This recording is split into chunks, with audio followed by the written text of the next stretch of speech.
But I mean, when it started daylight, them shots started cracking off. It was like a war, just all day.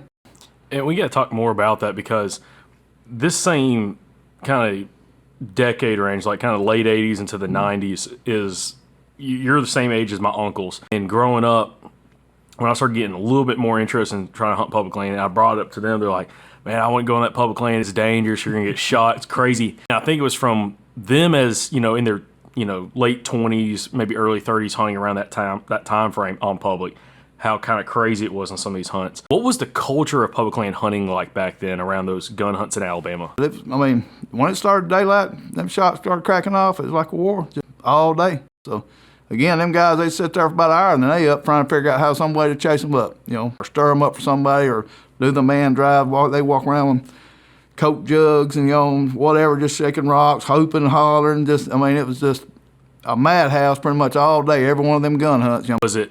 Was that like the norm and people didn't really get bothered by it, or? No, they wasn't bothered by it because generally you had 5 or 6 of your own folks and you were trying to do basically like the wolf pack style or something. You're all basically circling the area. They're staging people in their groups around stuff, around little bows, just all about the community part, several of them. Very few was hunting by themselves or anything. It was all big groups.